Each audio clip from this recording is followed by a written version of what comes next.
Hey everyone, happy Wednesday. And I am particularly tired, so if my speech does not come out in well-spoken sentences with words that make sense around one another, I apologize. So I'm only going to do 3 questions today because I'm tired and I have to take care of myself, right? I have to practice what I preach. So today is Wednesday. That means I'm on YouTube and I'm on my website. And my website has a lot of questions, and I picked 2 that I feel are asked a lot, and I will keep looking through them. And I think I'm going to try to restructure that forum so that people just ask their questions directly versus me having to go into different topics, but stay tuned for that. Okay, without further ado, first question, what can I do to get therapy without my parents' support? And that's a great question. I get that a lot.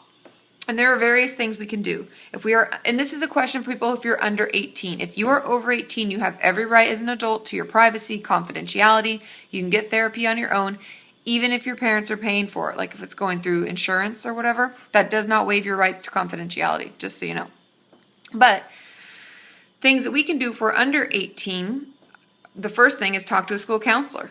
I honestly would recommend that to everyone, even if you're like, I don't want my school to know. I would talk to the school counselor and ask her or him and just say, hey, I'm just looking for a referral because I will be paying for something myself, or I'll be paying for the copay, or I'll be, whatever it is that you have to do to get it. They would know where to refer you. So that would be a great place to start because they'll probably know. If you're not comfortable talking to a school counselor, you could talk to your teachers.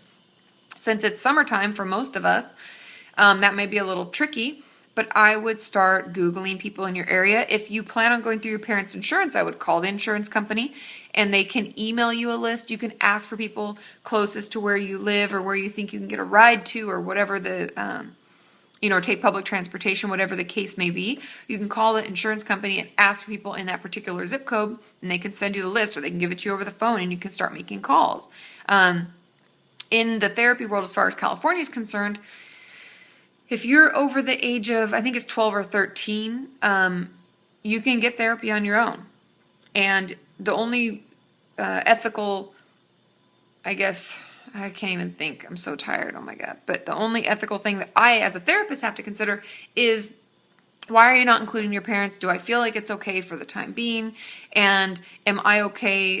Do I think it's good for our therapeutic wow, Katie, geez, our therapeutic relationship that you continue to see me without them? So that would be something that I'd have to kind of talk with you about, but it can be done. So I hope that answers your question. Second question, is writing as therapeutic as talking? Can I only write about my sexual abuse past, or do I have to actually talk about it? And the person on my website who asked about this was referencing this because she doesn't want to talk about it. She's really struggled to, and the best way she's communicated with her therapist is to write it.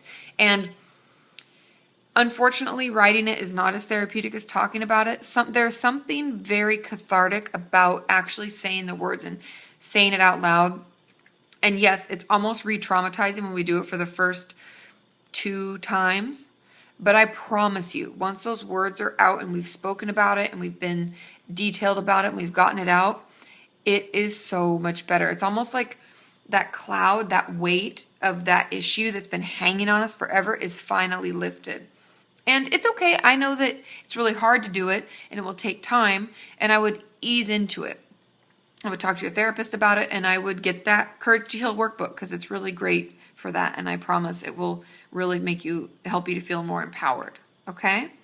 And the final question, and this is something that I haven't heard about in a while. I had a client years ago who had this, but that is, what can I do about not ever wanting to be nude, wanting to wear, showering with a swimsuit on? And the person that asked this question was saying that because if she is fully nude or if she's naked, then she feels very self-conscious, and it makes her eating disorder worse because then it will spiral out like you have to do X, Y, Z to look this way, and you're not doing that. And the main work, to be honest, has nothing to do with the fact that we want to wear a bathing suit in the shower or we just don't want to be unclothed ever. I've heard of this from many of my clients with reference to intimate relationships and never wanting to have the lights on or be naked or have them touch you in certain places like your stomach or your legs or anywhere.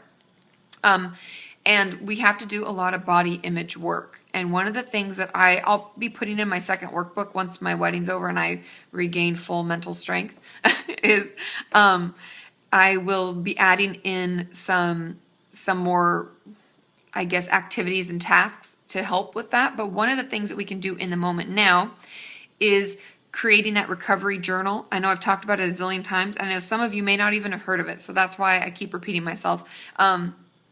Getting that recovery journal, a journal that is only positive content, putting in positive quotes, motivational quotes. And I would encourage you, if you look back in my videos and you search my channel for building a better body image, I want you to try the things in that video. I want you to reach out to those around you and ask them for things that they like about you.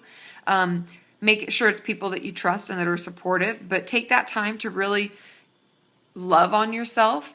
And also don't be afraid to reach out. On my website, hello, there's so much stuff on there and there's so many forums and people are so supportive. Don't be afraid to reach out and be like, I'm having a terrible, terrible body image. Can anybody just, shoot me a positive line? Does anybody else have this problem? What do you do? Because that can be really helpful and we can really help one another with this because you're all beautiful, you're all unique, and that's what makes the world wonderful and beautiful and everything that we love. Who wants to see the same people all the time? It's like living in that weird show Sean used to make me watch, Fringe, where everybody looks the same. Creepy. So embrace that. And I would encourage you to start working on that. Check out my video on it. And I think as you build a better body image and a better feeling about yourself, you will feel more comfortable being nude. Okay? I hope that helps everyone. Sorry, it's only 3 questions today, but I'm so pooped that I'm having trouble putting sentences together, as you can tell. So anyway, I love you all. I'm thinking of you all, and I will see you tomorrow, and I'll be more bright-eyed and bushy-tailed, I promise. Okay? Bye!